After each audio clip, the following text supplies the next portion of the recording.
Universidad de Chile trabaja para mantenerlo informado.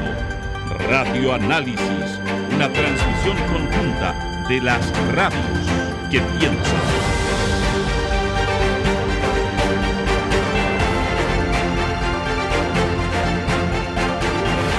Bueno, se inicia la contienda presidencial propiamente tal.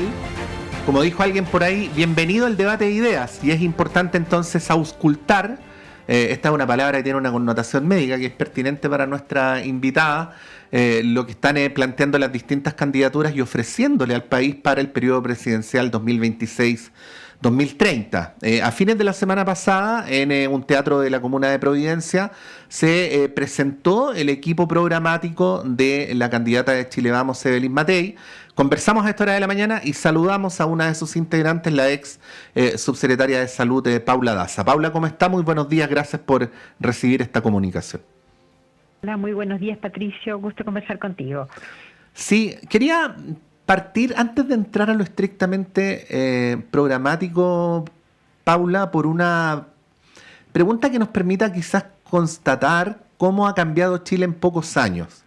Si usted pudiera hacer un paralelo, en honor al tiempo breve, entre el desafío que en su momento debió encarnar el segundo gobierno del presidente Piñera al que usted perteneció y este de Evelyn Matei, ¿qué diferencias establecería? A ver, yo creo que hay varias etapas que nos tocó vivir en el gobierno del presidente Piñera. Primero que nada, la primera etapa donde todavía había cierto consenso de estabilidad política en nuestro país, hasta lo que fue el 18 de octubre, donde sabemos que ahí se produjo un quiebre prácticamente institucional, donde hubo que implementar desafíos, no solamente desde el punto de vista político, técnico, que también, sobre todo, desde el punto de vista de seguridad, muy importante. Y en ese contexto, al menos a lo que a mí se refiere, llega la pandemia, en un momento de mucha desconfianza, de mucha encrispación política, llega esta pandemia que nos sorprende a todos, a pesar que no nos debería haber sorprendido porque había mucha información, al menos científica, que iba a llegar una pandemia. Uh-huh. Entonces, en ese contexto de encrispación política, ¿cierto?, post-18 de octubre, con mucha violencia, no solamente violencia en las calles, sino que también violencia verbal a través de distintos medios, llega esta pandemia donde tenemos que enfrentarnos al desafío sanitario más grande que ha tenido el mundo y Chile en los últimos 100 años. Y eso nos llevó, ¿cierto?, a enfocarnos, al menos desde el área, no solamente sanitaria, yo diría que el país completo se enfocó en los últimos 2 años del presidente Piñera a contener y apoyar a las familias en este contexto sanitario, social, político y económico que fue la pandemia en Chile. Sí. Y por lo tanto la situación creo que es bastante distinta. Afortunadamente eso, al menos esa parte del punto de vista sanitario ha pasado y hoy día nos encontramos en una situación muy distinta. Sí. Esto que usted describe, ¿ha tenido, Paula, alguna consecuencia en la relación de los partidos de Chile Vamos con el Estado? Se lo pregunto porque en las declaraciones de principio, con distintas palabras, ¿no? Renovación Nacional y la UDI, que ya apoyan a Matei, más Evópoli, que se estima que hay un apoyo inminente ahí, adhieren a lo que podríamos resumir como el Estado subsidiario. Pero, por ejemplo, en pandemia se vio que sin la acción del Estado, por ejemplo, a través de los CEFAM y en general de la red de salud, no hubiera sido posible enfrentar el problema que se nos produjo. ¿Qué podría decir al respecto? ¿Cómo describiría la relación de la candidatura de Matei con el Estado? A ver, yo creo que la candidata Evelyn Matei cree en principios bastante sólidos. Uno, el principio, ¿cierto?, de la libertad de elegir en salud y educación. Ese es un principio sólido, la libertad económica, en el sentido que la capacidad que los individuos puedan desarrollar la libertad de emprender, de invertir, de comercializar, de generar riqueza. En el área de salud, obviamente Chile tiene una historia, porque esto ha sido todos los gobiernos, tiene una historia de un sistema de salud estatal robusto, con un apoyo fuertemente del sector privado. La pandemia, claramente el sector público tuvo un rol fundamental durante la pandemia, pero no hubiéramos podido responder a las necesidades sanitarias que tuvimos en su momento, Patricio, sin el apoyo del sector privado. Cuando llegó la pandemia, en Chile teníamos alrededor de 1.200 camas críticas, de las cuales 600 eran públicas y 600 eran del sector privado. Llegamos a necesitar y a tener en su momento más de 4.500 camas, de las cuales alrededor del 35 en un momento, hasta un 40% venían del sector privado y el 60% del sector público. Yo creo que la pandemia mostró la mejor cara y también la cara más débil de nuestro sistema de salud. Y en ese contexto, obviamente, el sector público, en infraestructura, en políticas públicas, en salud pública, ha tenido una historia y una connotación tremendamente sólida y fuerte, y eso lo muestran los resultados de los indicadores sanitarios. En Chile vivimos más de 80 años y eso es muy bueno. Sin embargo, llegamos muy enfermos, ¿cierto? Alta carga de enfermedad, diabetes, hipertensión, cáncer. Entonces, claramente yo creo que este Estado, ¿cierto?, sólido, fuerte desde el punto de vista de salud pública, pero también un sector privado tremendamente relevante, ha permitido, yo diría, apoyar al sector, al país, ¿cierto?, al país en su conjunto. Nosotros tenemos un asegurador público que es FONASA, que tiene más del 80% de la población. Ahí tenemos tremendos desafíos en el sector público de listas de espera, pero también, ¿cierto?, estas personas, alrededor de 7 millones de personas del asegurador público se atienden en el sector privado a través de la modalidad libre elección. O sea, este Estado, a través de su seguro público, apoya a las personas para que puedan tener la posibilidad de elegir en la atención al sector privado. Entonces, esta complementariedad público-privada en salud y en otras líneas ha sido fundamental en nuestro país para poder sacar adelante y responder a las personas. Tenemos desafíos gigantescos, los tenemos. Tenemos una carga de enfermedad importante, la tenemos. Tenemos listas de espera y nos tenemos que hacer cargo de eso. Sí, me voy a quedar con una pregunta más, al menos en salud, Paula. Todo gobierno ha llegado, ya que estamos en 11 de marzo, ¿no?, que es cuando han llegado todos los últimos gobiernos, todo gobierno llega con la presión, porque es un dolor para la ciudadanía de las listas de espera, ¿no? Cada uno llega con su propia propuesta y uno podría hacer ahí diferencias, decir a este le fue mejor, a este le fue peor, pero si estamos en el año 2025, el 11 de marzo del 2025, en esta entrevista, hablando de esto, por algo es, ¿no? Es porque el problema aún está ahí, ¿no? ¿Qué va a hacer Evelyn Matthei distinto a los demás gobiernos para efectivamente resolver esta situación? ¿O qué es lo que no se ha hecho bien en los últimos gobiernos? Sí, yo creo que hay varias cosas. Obviamente, durante la pandemia hubo que enfocarse en la pandemia, ¿cierto? Y sabíamos que íbamos a tener, posteriormente a terminada la pandemia, íbamos a tener un aumento muy significativo de demanda en otras enfermedades que no se hicieron cargo, en exámenes, bueno, y es lo que estamos viendo hoy día con respecto a las listas de esperas, donde lo que hemos visto es que ha ido aumentando en forma significativa. Más de 2.600.000 prestaciones atrasadas en especialidad, 372.000 cirugías en espera. Entonces tenemos no solamente un número importante de personas que están esperando una atención, sino que también los tiempos de espera han sido importantes. Y yo creo que aquí hay dos elementos que son fundamentales. Uno es priorizar aquellas situaciones de personas que son más urgentes, como es el cáncer, y también del punto de vista de hacernos cargo de las garantías GES, que no nos estamos haciendo cargo. Hoy día hay más de 77.000 garantías GES que por ley le debemos responder. Por lo tanto, tenemos que priorizar, tenemos que optimizar los recursos, y lo otro que es fundamental hoy día es la gestión en el sector público. Acá se requiere una cirugía mayor en el sector público para mejorar la gestión del sector público. ¿Cómo, Paula? Sí. Todos los informes han mostrado, hay informes de la Universidad Andrés Bello, todos los informes nos decían que somos ineficientes en el sector público, se han aumentado los recursos, se ha duplicado el presupuesto en los últimos 10 años. Lo primero es priorizar las garantías vencidas en patologías GES. ¿De qué manera? Hay que tener un sistema centralizado de listas de espera para poder planificar, supervisar las atenciones ambulatorias, quirúrgicos.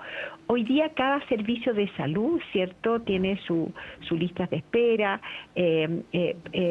la priorización no es tan clara, no es tan transparente, por lo tanto tenemos que tener un sistema centralizado para poder mejorar la gestión.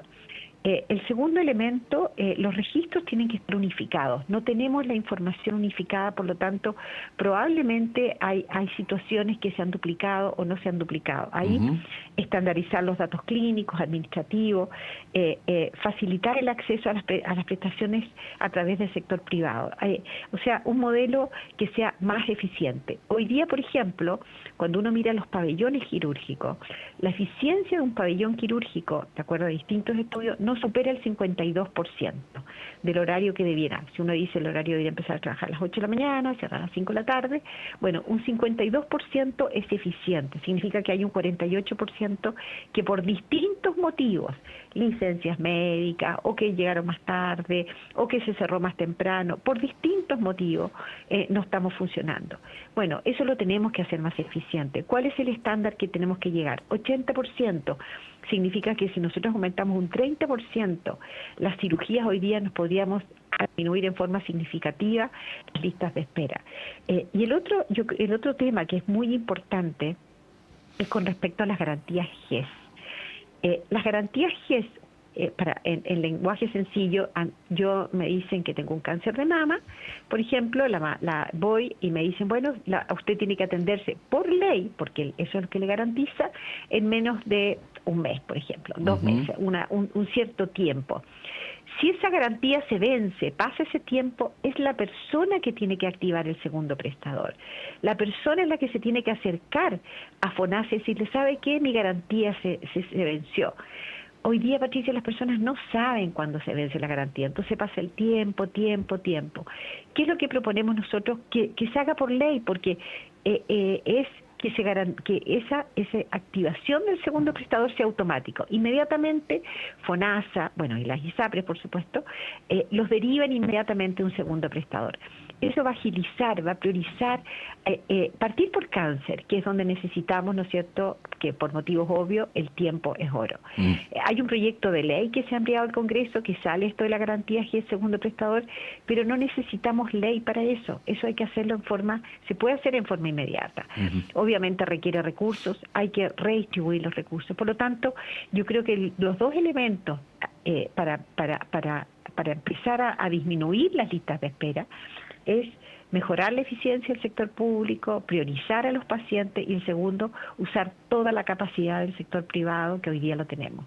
Sí. Y también tenemos un tema que es muy relevante, que es Hospital Digital. El Hospital Digital ha podido solucionar muchos de los problemas a distancia, particularmente en regiones, en las zonas rurales aisladas. Sí, estamos conversando esta hora con Paula Daza, integrante del equipo programático de Evelyn Matei. Paula, bueno, la candidata ha dicho que de llegar al gobierno va a hacer un recorte por $6.000 millones. Lo digo bien respetuosamente, le pido que por favor me crea. No estando en el gobierno es mucho más fácil decirlo que estando, ¿no? Cuando uno está en el gobierno, las necesidades abundan, la ciudadanía las expresa, a veces las expresa organizadamente. ¿Cuál es el diagnóstico? Porque un propósito como este no basta con establecerlo solo en los números, después hay que ver en qué realidad concreta, con resistencias, con necesidades, con demandas se aplica. ¿Cómo operar eso? Efectivamente. Hay puntos que la candidata Evelyn Matei ha dicho que no solamente no va a tocar, sino que va a aumentar los recursos, que son todas aquellas demandas sociales, ¿ya? Particularmente salud, vivienda y educación, que son las demandas sociales que sabemos que para las personas las aquejan.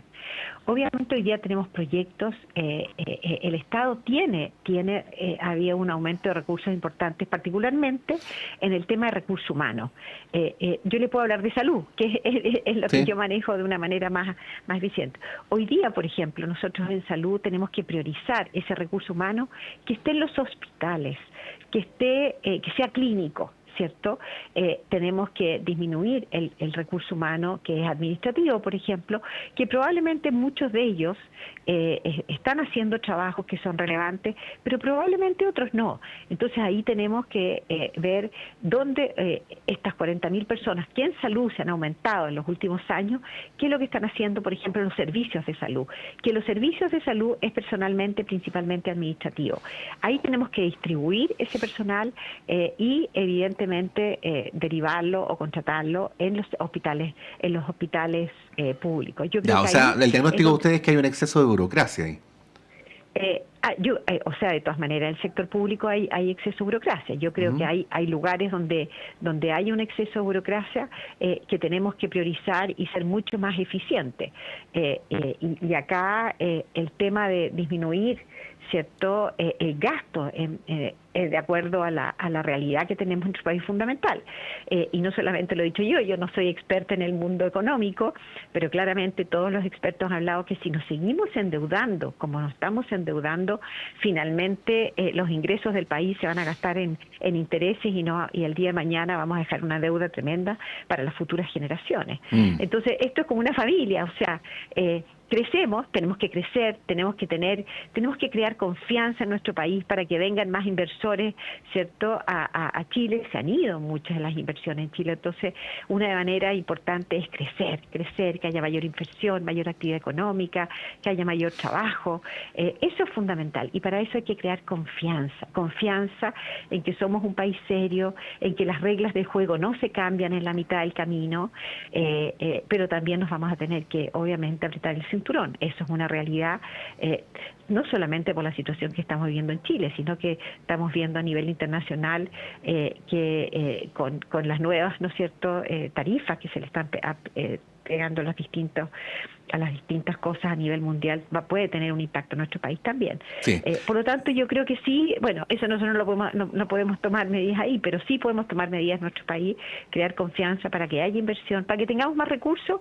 ¿Para qué? Para todas estas medidas sociales que tenemos que implementar. Sí, Paula, yendo a una cuestión política más general, distintas mediciones dan cuenta de una Evelyn Matei que mantiene sostenidamente el primer lugar, pero que no crece.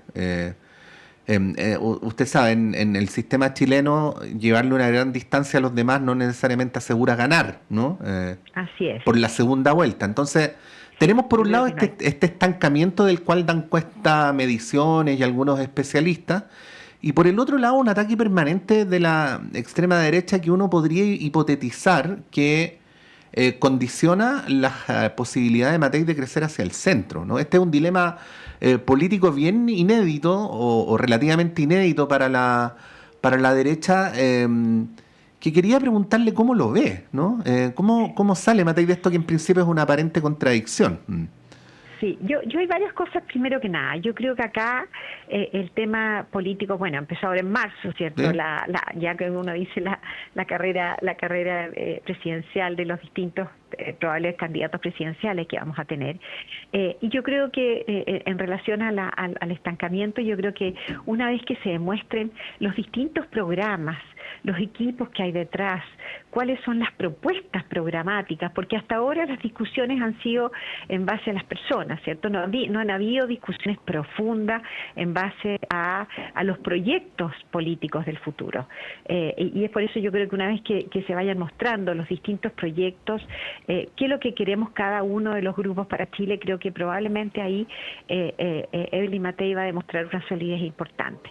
Con respecto a la crítica a la derecha, a mí me llama la atención, me llama profundamente la atención, por varias cosas. Primero que nada, porque cuando uno ve cuáles son aquellos principios, ¿cierto?, que nos unen, los principios de la libertad de las personas, la libertad económica, la libertad de elegir, creemos en un Chile que puede progresar del punto de vista de una manera mucho más, de una manera mucho más importante. Creo que hay ciertos principios que nos unen en forma importante con la derecha, con la centro-derecha.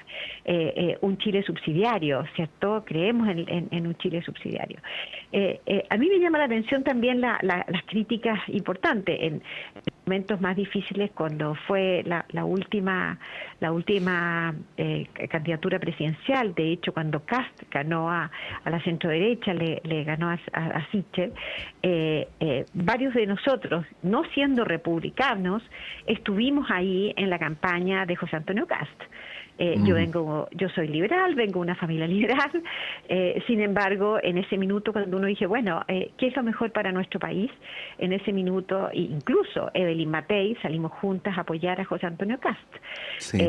Lo que pasa, Pablo... Sí. Por lo tanto, a mí me llama mucho la atención estas críticas tan duras de la derecha más duras. Sí, lo que pasa es que Evelyn Matei dice recurrentemente, y usted lo acaba de decir también, que comparten proyectos, ¿no? O que al menos comparten ideas, ¿no? Al menos ideas. Sí, y al menos ideas, cada uno tiene sus proyectos. No es cierto, pero comparten ideas, sí. En la vereda del frente señalan exactamente lo contrario. O sea, una de las ideas fuerza con distintas características de Kaiser y de Kast es que ustedes, bueno, esta frase usted la ha escuchado, es para resumir la cantidad de clases que se habrían vendido a las ideas de izquierda, ¿no? O que se habrían vendido a las ideas estatistas. Entonces, ellos dicen lo contrario de lo que dice usted. Bueno, yo creo que es importante en política, más allá de las palabras, ¿cierto? Y las críticas superficiales, argumentar, ¿cierto? Los argumentos. Yo no conozco, por ejemplo, el proyecto de gobierno que tiene el señor Kaiser. No conozco quién es su equipo. No conozco su proyecto de salud, qué es lo que espera, cómo va a solucionar los problemas. Hemos visto titulares hasta ahora. Por eso yo creo que más adelante, una vez que empiece una discusión más en base a propuestas concretas, creo que ahí probablemente van a haber muchas cosas que nos van a alinear, y espero que así sea, porque creo que es la forma de sacar a Chile adelante, que hoy día está viviendo una situación tan crítica. Bueno, hemos conversado esta mañana con Paula Daza. Paula, muchas gracias por su gentileza, por compartirnos las ideas y propuestas de la candidata Matei, y que tenga un buen día. Muchas gracias, a gusto conversar contigo. Que estés bien. Lo mismo digo. 8:31, vamos a ir un breve alto y a la vuelta a nuestro panel de conversación.